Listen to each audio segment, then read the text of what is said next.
Olá pessoal, alegria tê-los aqui no nosso canal novamente. O meu nome é Índio Brasil, sou advogado e mentor de advogados principiantes.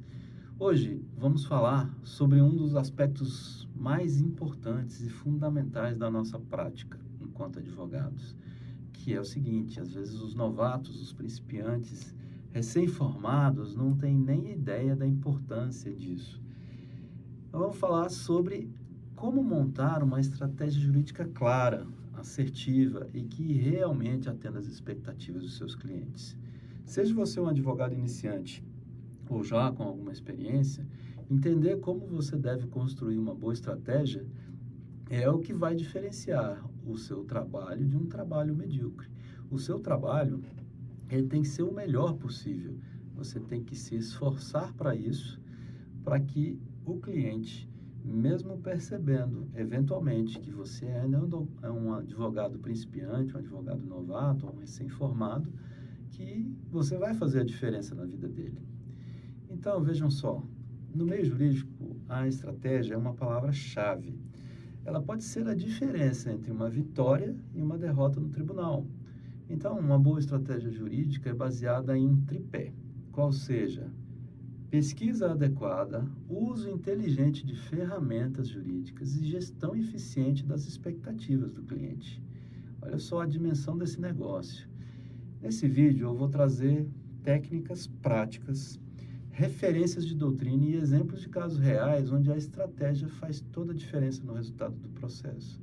Vamos falar também sobre os erros comuns e a forma de evitá-los, para que você consiga entender bem esse momento tão crucial para o advogado. Primeira coisa, quando você pega uma causa, seja ela para judicialização, quer dizer, entrar com um processo ou não, seja ela para que você responda a uma consulta do seu cliente, você tem que começar pela estratégia.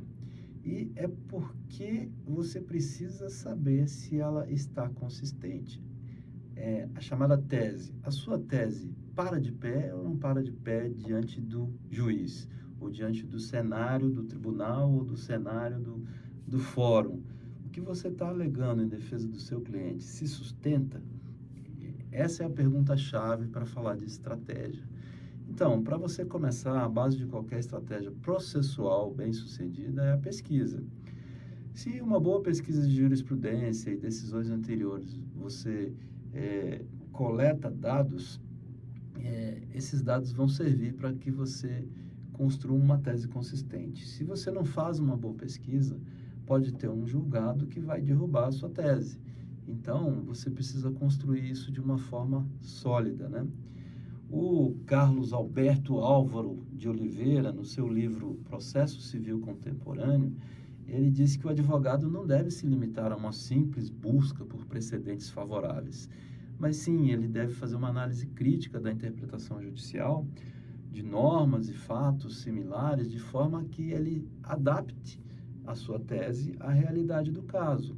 Então, vejam, não é simplesmente fazer uma pesquisa e transcrever julgados favoráveis. Você precisa, de forma consistente e consciente, principalmente, saber qual o terreno que você está pisando. Eu sempre gosto de fazer uma analogia do profissional da medicina com o profissional do direito. Tanto o médico quanto o advogado, eles precisam mapear a situação, entender o contexto para aplicar a medicação adequada. No nosso caso, um remédio jurídico adequado. Então, é muito importante você entender a necessidade do cliente. Um exemplo claro da importância dessa pesquisa para você conseguir construir um mapeamento é um caso famoso até de cobrança indevida de tarifas bancárias. O advogado da parte vencedora, ele até conseguiu alinhar a sua tese com diversas decisões anteriores do STJ. Isso proporcionou uma vitória sólida para ele, para o cliente dele, porque essa pesquisa foi detalhada, ele trouxe precedentes. A gente vai falar sobre a possibilidade, a conveniência de você citar inúmeros precedentes em uma petição.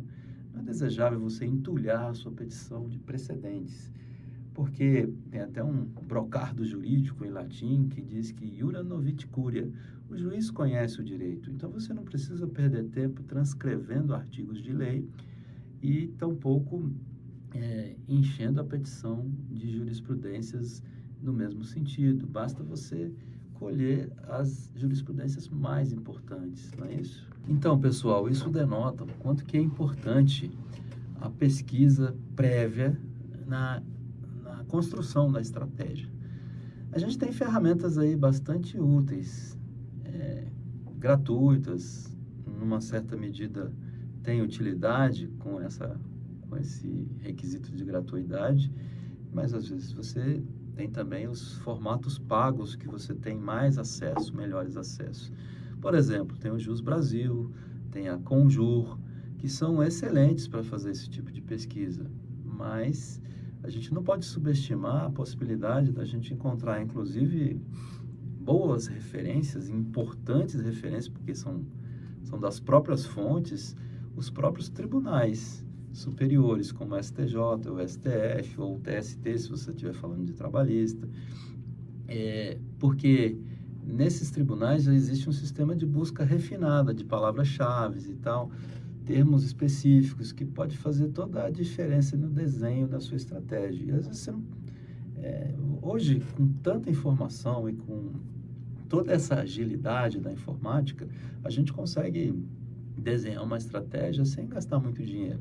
No meu escritório, por exemplo, a gente usa uma revista tradicional, que é a Alex. Só que hoje tudo em formato eletrônico. Então eu consigo ali pesquisar lei, doutrina, jurisprudência, modelo de peças, e posso pesquisar jurisprudência por artigos de lei, por tribunais, por palavra-chave, por frase completa, por frase sugerida, enfim, uma série de alternativas, por data, certo? Então, assim, isso é de extrema valia para o advogado e às vezes alguns outros sites não nos permitem esse refinamento das pesquisas. A maioria deles, sim, e são gratuitos, são públicos. Você consegue fazer essa pesquisa com tranquilidade para mapear a situação jurídica que você está examinando. A primeira coisa, antes até de continuar falando de uso de ferramentas, é o seguinte: o profissional do direito, ele precisa entender, diante da questão jurídica que lhe foi apresentada pelo cliente, qual é exatamente a questão. Eu costumo dizer, você precisa entender qual é a natureza jurídica da coisa que você está examinando. Porque pode ser um instituto do direito civil, pode ser um instituto do processo civil, pode ser um instituto do direito de família. E às vezes a questão não está muito bem esclarecida pelo cliente. Então, você, enquanto advogado principiante, você precisa mergulhar mesmo no caso, no estudo do caso, fazer uma pesquisa de lei, doutrina e jurisprudência, especialmente se a questão vier a ser judicializada, você precisa entender quais são os caminhos e as perspectivas. E para isso, você precisa de ferramentas jurídicas para você montar uma estratégia, seja uma estratégia jurídica processual, ou seja, você está no âmbito da advocacia contenciosa, que a gente já falou aqui, existe um processo ou vai existir um processo, ou até também se você estiver no âmbito das advocacias consultiva ou preventiva, porque você precisa responder de forma assertiva na área consultiva qual é a sua estratégia, qual é a sua recomendação, o que você pensa a respeito para buscar essa solução daquela questão em específico que está submetida no âmbito de uma consulta, por exemplo. Ou se você tem uma situação instalada após um mapeamento e você quer propor ou sugerir um mapeamento de riscos e um plano de ação mitigador de riscos. Isso é ferramenta de trabalho da advocacia, é produto, na verdade, né? Então, nessas três searas, nesses três tipos de advogar, você precisa de ferramentas estratégicas. Então, além da pesquisa manual, o advogado moderno hoje ele tem à disposição uma série de ferramentas tecnológicas que tornam a estratégia jurídica mais precisa. Volto a dizer, volto a fazer a comparação, a analogia do médico com o advogado.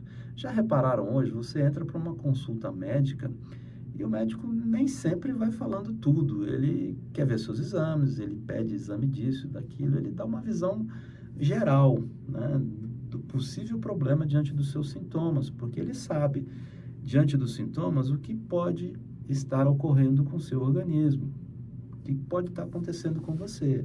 A mesma coisa é o advogado. Diante da descrição dos fatos, o advogado vai poder dizer em que cenário jurídico, em que moldura jurídica vai se enquadrar aquela questão.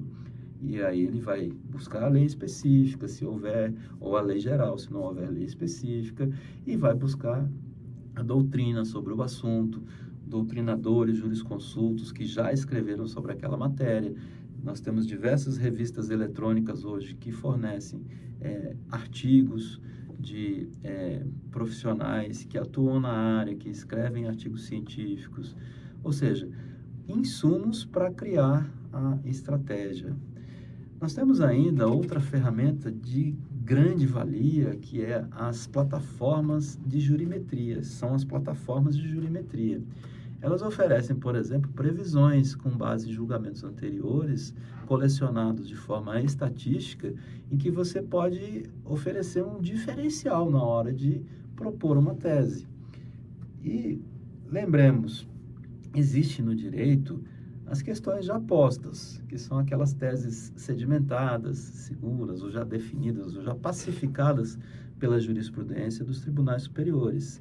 Essa tese é mais tranquila, porque ela já está, vamos dizer assim, batida, ela já está consolidada, ela já está definida pelo judiciário. E só se surgir uma tese diferente que a modifique, a gente sabe que o direito é dinâmico, as coisas mudam, evoluem, e o direito não é uma ciência exata, é uma ciência relativa, então é preciso compreender isso. Mas a gente já tem uma visão ampla do mercado jurídico, do cenário jurisprudencial, percebendo e entendendo o que já está dado como certo e o que ainda pende de decisão, ou aquilo que sequer ainda foi examinado, sendo uma questão nova. Então, com uma ferramenta, por exemplo, como a jurimetria, você consegue medir estatisticamente qual a tendência de determinados tribunais, de determinada matéria, de determinada região, sobre determinada questão. Então, é especialmente válido na advocacia preventiva, quando você, tendo um mapeamento da situação da empresa ou do seu cliente, você faz uma projeção do que é decidido nos tribunais de uma forma geral. Não só no segmento da empresa, mas você pode também reduzir ao segmento da empresa para ter uma métrica, uma medida de como são dadas as decisões sobre aquele assunto no segmento da empresa. Isso é muito importante, porque muitas vezes a decisão é favorável num segmento e para outro não. Então, entender e perceber isso e ter isso em mente, isso vai te trazer um diferencial enorme na hora de você conversar com o cliente, inclusive para fechar um contrato. Então, mesmo que você seja um novato, mesmo que você não tenha muita noção da matéria em específico, você precisa ir pesquisar, você precisa trazer elementos para você pensar numa tese jurídica, pensar numa estratégia, de maneira que a sua argumentação seja consistente, de maneira que a sua tese pare de pé. É isso que faz a diferença de ser convincente ou não e até de ganhar ou não ganhar uma causa. Fred Didier já falou o seguinte, lá no curso de Direito Processual Civil dele: o uso de dados empíricos oriundos de julgamentos precedentes aumenta a previsibilidade das decisões e oferece um embasamento sólido para o advogado delinear a sua estratégia. Olha só, um processualista falando da importância da estratégia. Conhecer o direito processual civil é importante, mas você precisa mais do que isso. Enquanto advogado, você precisa entender como você vai utilizar o processo para alcançar o interesse do seu cliente. É importante que nós tenhamos em mente que, às vezes, o processo ele não é necessário. Às vezes, não é só necessário. Às vezes, ele é indispensável. Hoje, nós temos meios alternativos de solução de controvérsias que são a arbitragem, a mediação, a própria política de acordo de uma empresa é um meio alternativo. De repente, a empresa tem um passivo trabalhista, por exemplo, um passivo fiscal muito elevado, ela pode pensar numa estratégia para acabar com esse passivo. E a estratégia é jurídica e não necessariamente vai ser judicial. Então, é preciso entender que existe essa importância de você mensurar a situação, mapear, às vezes até, como eu gosto de dizer, eu gosto de usar essa palavra, você precisa esquadrinhar. Por exemplo, se você estiver fazendo uma contestação, você precisa esquadrinhar a petição inicial, porque ali você tem matéria de preliminares, você tem matéria de mérito, então você pode explorar a sua defesa, de uma forma tão consistente quanto eficaz, buscando elementos nessas ferramentas. Nós passamos por um caso clássico, praticamente, que envolve jurimetria, que foi uma disputa societária. O advogado utilizou essas plataformas para prever a chance de êxito em determinada tese sobre cláusulas de exclusão de sócios. A estratégia foi vitoriosa, porque esse mapeamento foi decisivo, porque foi convincente para o juiz. O advogado conseguiu mostrar que 80% dos casos semelhantes, os tribunais já tinham decidido a favor dos autores naquele mesmo tipo de causa. Então, vejam, não basta apenas transcrever uma jurisprudência favorável. Você precisa trabalhar com esse conjunto de informações para ser convincente, para trazer elementos. Certa vez, num trabalho de advocacia preventiva, envolvendo carteira trabalhista, risco trabalhista, passivo trabalhista da empresa, nós tivemos a oportunidade de desenvolver um trabalho bem bacana. A gente catalogou todas as principais causas de reclamatórias dessa empresa. E aí a gente trouxe também, além das principais causas, quantos processos a gente tinha em cada um daqueles blocos de causas e quantas decisões eram favoráveis ou desfavoráveis à empresa e como esse processo terminou e se é que já estava terminado ou se não estava terminado. E a gente conseguiu mostrar nesse cenário, né?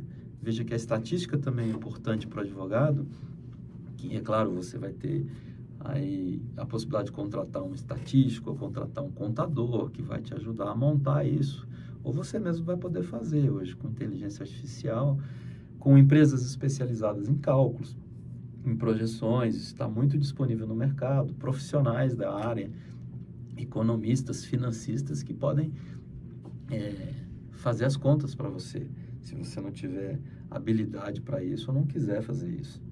Você pode também pensar em colocar isso no custo do seu cliente. Olha, aqui eu vou precisar de um trabalho específico, de um trabalho técnico para te mostrar essas conclusões. Mas a gente tem empresas hoje que fornecem esse serviço de jurimetria em que você tem esses dados instantâneos, basta você fazer os filtros, certo? Então, nesse trabalho a gente conseguiu mostrar quanto era provável a condenação em termos de quantidade de processo, em termos de valores, e para o quê? Para subsidiar o estabelecimento de uma política de acordos para a empresa.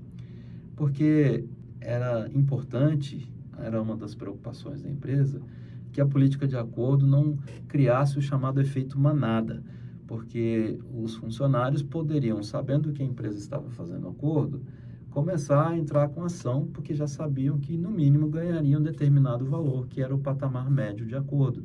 Então, esse trabalho foi muito importante, porque balizou, na ocasião, uma política de acordo consistente, metrificada, medida, colocada todos os pingos nos is, qualificando cada tipo de ação, as principais causas, as ações mitigadoras desses riscos para a empresa. Então, foi um trabalho bem bacana que a gente teve a oportunidade de fazer nessa empresa, para esse cliente, e a política de acordo foi estabelecida aí com base nesses parâmetros de um estudo jurídico, baseado também por um estudo estatístico, buscado através da jurimetria. Então, assim, na ocasião a gente não precisou contratar estatístico nem contador, mas a gente operacionalizou isso com um sistema disponível no mercado, muito bom, por sinal, que é específico de trabalhista, e a gente vai trazer ele aqui no bate-papo para mostrar isso para vocês. Então, essas ferramentas de jurimetria, de pesquisa, seja dos tribunais, seja de uma empresa que te cobra para fazer isso, elas são valiosíssimas na construção de uma estratégia jurídica.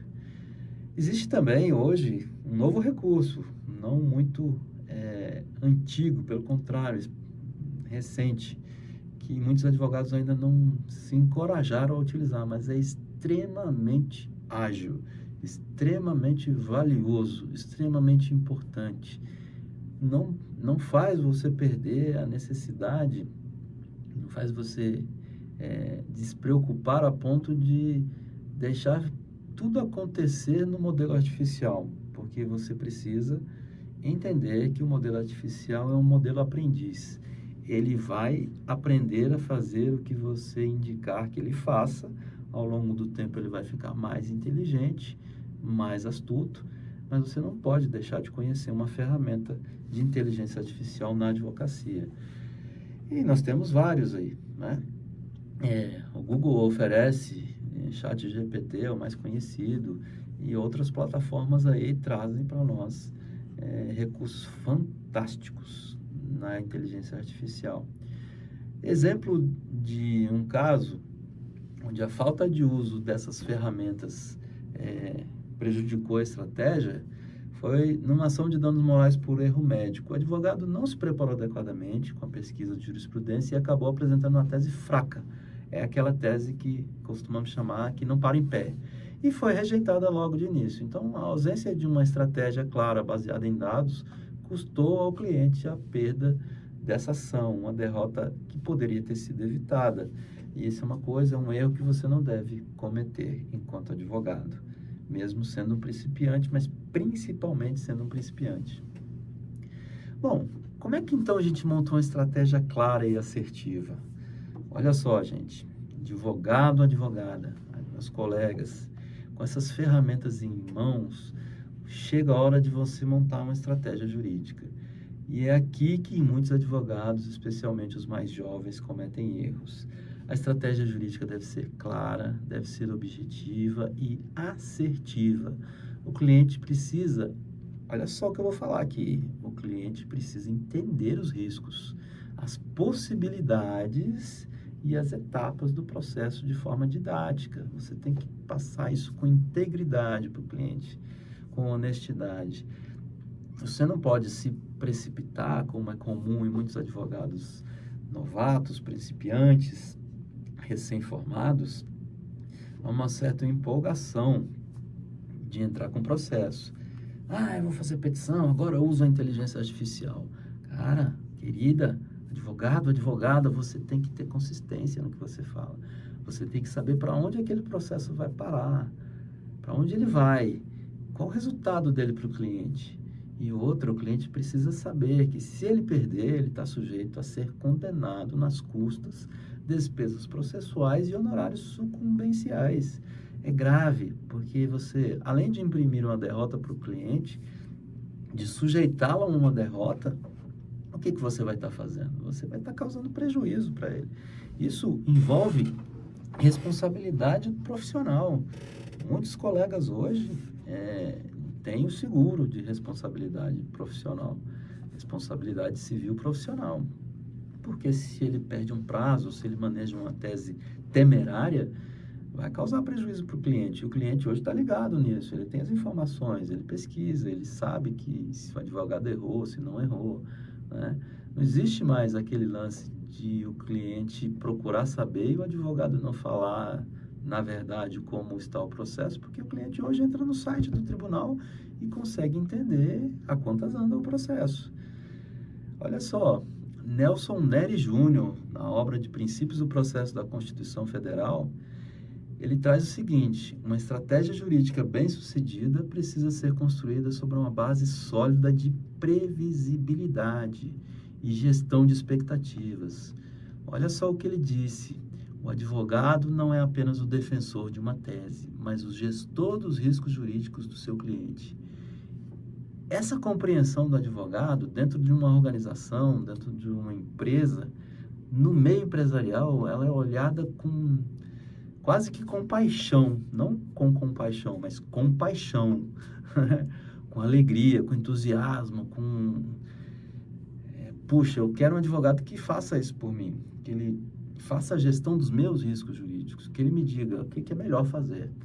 E isso depende da estratégia que você adota. Um exemplo que eu sempre uso em minhas mentorias é de um advogado que, uma ação de revisão contratual, conseguiu não só reduzir a dívida do cliente, mas também evitar o pagamento dos juros abusivos. Isso só foi possível porque ele apresentou uma tese clara, embasada em jurisprudência atualizada, e utilizou ferramentas de cálculo para comprovar os valores excessivos. Olha só, advogado às vezes faz direito para fugir dos cálculos, mas tem questões que vai depender de cálculo.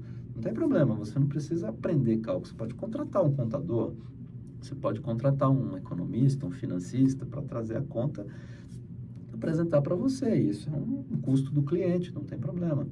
Dependendo do contrato que você fez com ele, e a gente já falou aqui em alguns vídeos sobre a importância de um contrato bem elaborado, um contrato de prestação de serviços advocatícios bem elaborado, de sorte que esse custo pode ser atribuído ao cliente. Então e a responsabilidade também, você não vai fazer aquilo que você não sabe fazer, você vai contratar um técnico para fazer isso. É meio que um perito do assunto que vai te ajudar na construção da sua tese. Recentemente, inclusive, foram alguns julgados, disseram sobre juros abusivos, a propósito, que os juros abusivos são aqueles que excedem a média cobrada do mercado. Não basta você alegar simplesmente que os juros são abusivos. Recentemente, uma cliente me procurou querendo manejar uma ação porque ela achava que os juros que ela pagava ao banco era abusivo. E eu disse, olha, examinando os seus documentos, de fato, parece que os juros estão excessivos. Mas a gente precisa avaliar se esses juros cobrados, eles estão numa conta financeira, matemática, efetivamente superiores à média de mercado. E aí você tem lá o site do Banco Central, que te traz parâmetros, você tem os sites dessas empresas financeiras, corretora de valores, esse pessoal de economistas, sites de universidades, fundações, que podem te dar base sobre a existência ou não de um patamar de juros excessivos para você colocar na petição. Então, você tem que contar com esses instrumentos para montar a sua estratégia. Olha só, outro erro bastante comum nessa seara de montagem de estratégia é que muitos advogados cometem o erro de querer abraçar todas as teses possíveis no processo, sem focar naquelas que realmente têm chances de êxito. É aqui que a gestão do caso faz a diferença, a gestão jurídica do caso. Então, você tem que priorizar os argumentos com maior chance de êxito e comunicar-se de forma clara a respeito disso com o cliente. Porque eu costumo dizer aqui que às vezes a solução, já disse acho que até nesse vídeo, salvo engano, que as soluções podem ser jurídicas e não necessariamente judiciais. Ou seja, você pode encontrar uma solução jurídica sem, contudo, precisar de um processo. Há outras situações, entretanto, em que o processo é indispensável para que você consiga satisfazer o direito do cliente ou formular um pedido que chegue, enfim, à solução que o cliente pretende. Então, olha só, gente, montar uma estratégia jurídica bem-sucedida requer pesquisa, uso de ferramentas tecnológicas que temos hoje à nossa disposição e uma comunicação transparente com o cliente. Seja ético, seja íntegro, abra o jogo para ele quanto à possibilidade de ganhar ou de perder. O cliente, ele precisa entender, assim como o paciente do médico precisa entender, quais os riscos de fazer ou não fazer determinado tratamento. Ele vai morrer, ele não vai morrer? Que remédio que ele tem que tomar? Qual tratamento que ele tem que fazer? É caso de cirurgia ou não? O seu cliente no seu escritório, ele tem que sentir segurança pelas possibilidades que você traz para ele. E eu não estou sugerindo aqui que você faça isso de forma prévia, sem fechar o contrato. Até porque a sua orientação tem valor.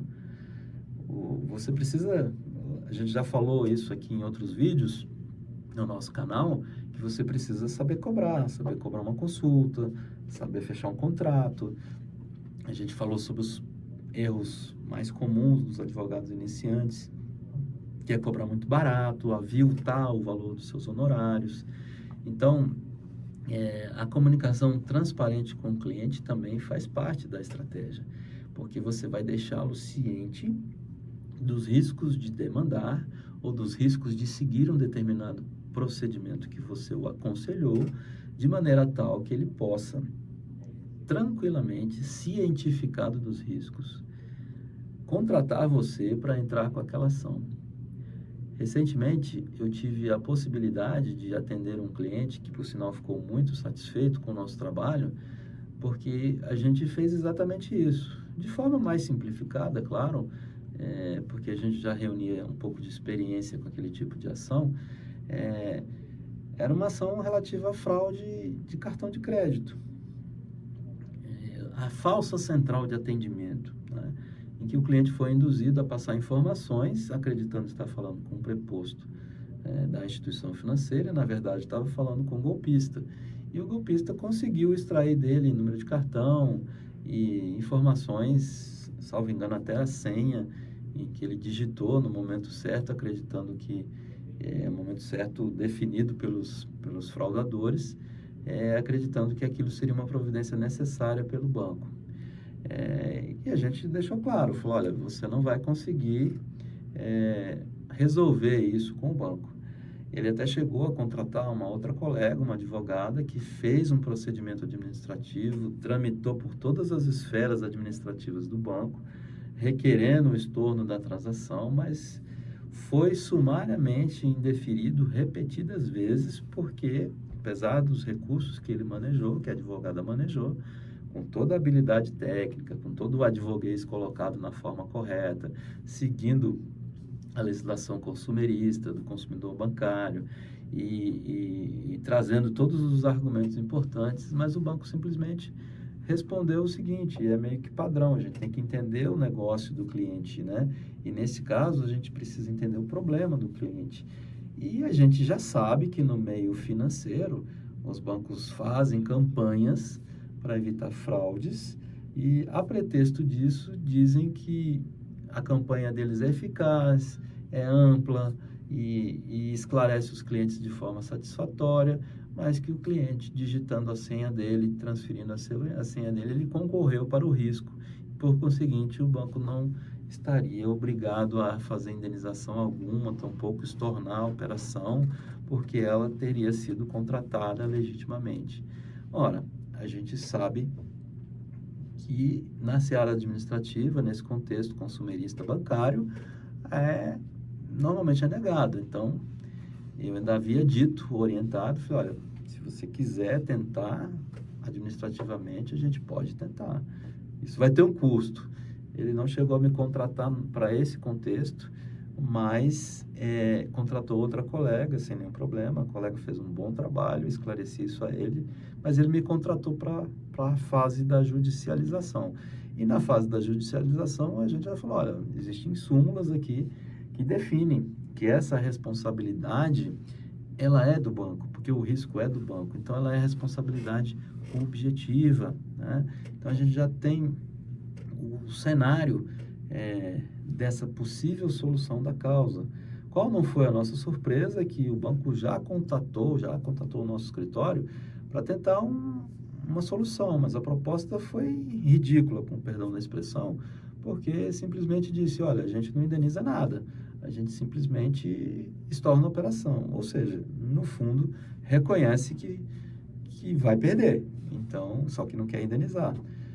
E o cliente poderia aceitar, e olha só como essas grandes instituições, essas grandes organizações trabalham. Elas só trabalham com métricas também, elas sabem, de maneira geral, qual é a possibilidade de êxito numa proposta de acordo? Quanto mais ou menos a jurisprudência tem decidido nesse tipo de causa, em termos de indenização? Então, ela já avalia e aciona a esteira de acordos. Ó, esse caso aqui dá para ir para o acordo, vamos ver se o cliente aceita. Se o cliente não aceitar, ela ainda assim vai trabalhar com a possibilidade de acordo depois da sentença. É, ou até na iminência da sentença, antes que ela tenha saído.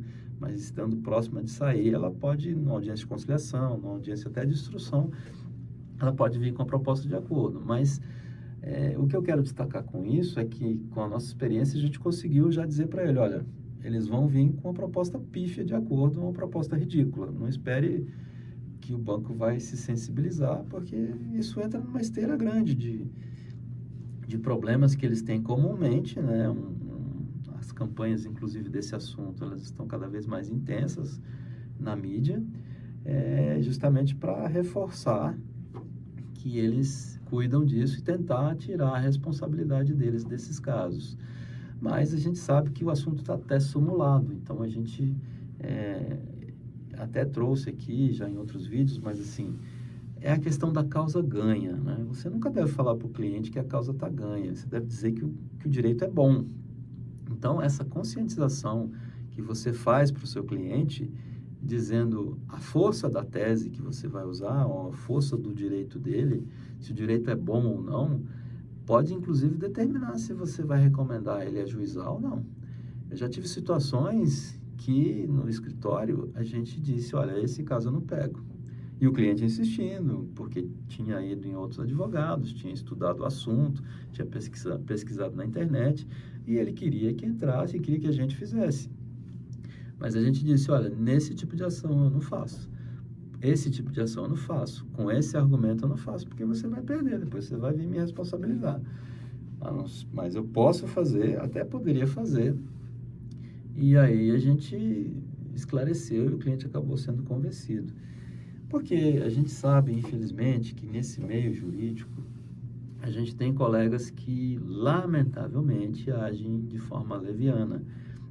Não estudam adequadamente o caso, cobram honorários iniciais, mesmo sabendo que o cara pode sucumbir no processo, e aí ele comete um erro fatal, porque ele está queimando o filme dele de forma, assim, enormemente equivocada. Ele está dando um tiro no pé.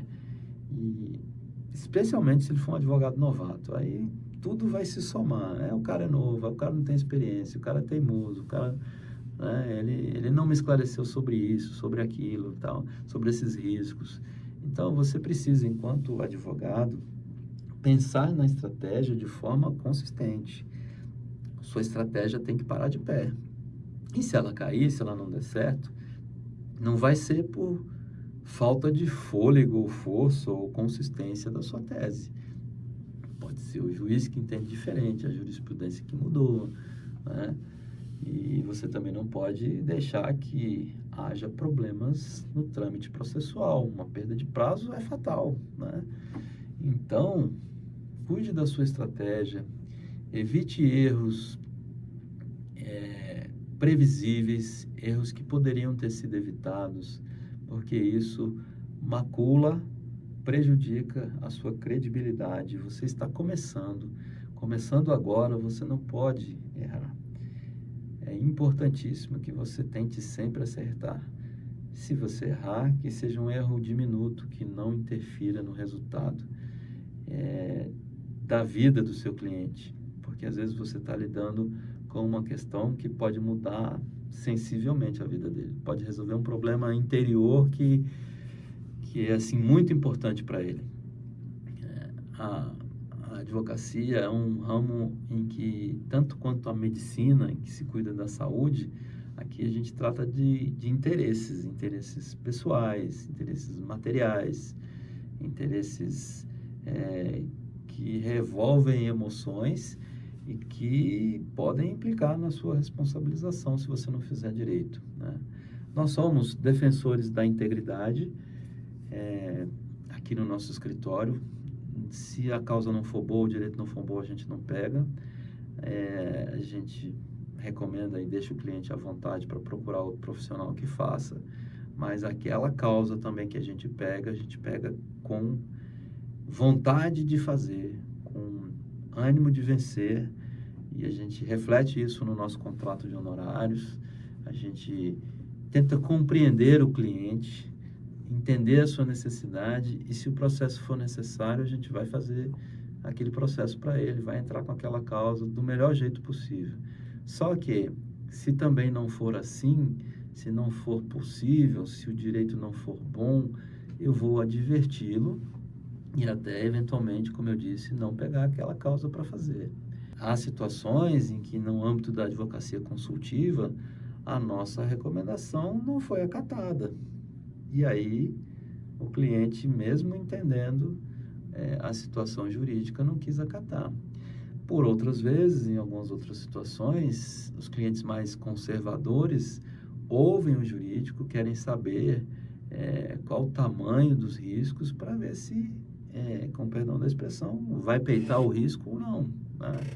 E existe situação que a estratégia tem a ver com isso também. Qual o custo-benefício de entrar com o processo? Qual o risco de aduzir essa tese? Ela cria um precedente para mim? Ela prejudica a esfera jurídica da minha empresa? Ela pode causar novos problemas? E vejam, na seara tributária é muito comum. Se você pensa em entrar com mandado de segurança para questionar determinada coisa, você perde, você criou um precedente contra você, né? Então, é preciso ter consciência e dimensão dessas questões dentro da sua estratégia jurídica para resolver um problema, para judicializar uma questão, para apresentar uma recomendação, para apresentar um plano de ação de ações mitigadoras de risco. Enfim, tudo tem que ser bem medido. E hoje, gente, vocês, advogados principiantes, têm muito mais recursos do que nós, mais antigos, que começamos um trabalho há tempos atrás sem esse arsenal que se tem hoje disponível. É muito importante você considerar isso tudo. Sites, leitura de publicações, de precedentes, de julgados, jurimetria, inteligência artificial, tudo isso é de extrema valia para a advocacia mais ágil hoje. Especialmente porque o cliente hoje ele não tem muita paciência. Alguns já não tinham no passado, mas entendiam que era um processo mais demorado. Hoje, a agilidade do advogado com esses recursos tecnológicos, ela é outra dimensão, é outra história. Eu chego a pensar que a gente começou num tempo jurássico da advocacia, em que você precisava derrubar uma biblioteca para achar uma jurisprudência, para você datilografar na sua petição, ou xerocopiar ou fotocopiar para colar na sua petição. Hoje você vai num desses sites, pesquisa por termo, por jurisprudência, né, e por tribunal, e você copia, cola, ainda edita no seu texto, e é muito mais fácil, muito mais fácil. Jurimetria, uma coisa fantástica, que os próprios tribunais não eram organizados da forma como são hoje, né? Não existia CNJ, que hoje cobra metas de performance do judiciário, dos tribunais. Então, assim, avançamos muito no meio jurídico no Brasil, ainda temos muito a avançar, mas a questão que se tem hoje é um potencial tecnológico que lhe confere uma agilidade impressionante. São muitos recursos de montagem de estratégia que você pode utilizar no seu escritório, nas suas causas, a ponto de você realmente, mesmo sendo novato, mesmo sendo principiante, demonstrar que existe um diferencial no seu trabalho, que é a consistência, somado à integridade. Se você for íntegro, for honesto com seu cliente, deixar tudo bem claro, bem transparente, explicar qual o tamanho dos riscos que ele está sujeito, quantificar esses riscos, se você precisar, puder, será fantástico para o cliente, porque ele vai saber, poxa, esse advogado está bem informado, ele está bem preparado, ele parece novo, ele, segundo me consta, é recém-formado, mas ele trouxe uma argumentação tão convincente, tão consistente, que eu vejo que ele está no caminho certo. Então, o cliente vai sair convencido da sua reunião de contratação, porque ele vai perceber que você está pronto, que você está preparado, né? E é claro que isso não acontece do dia para a noite.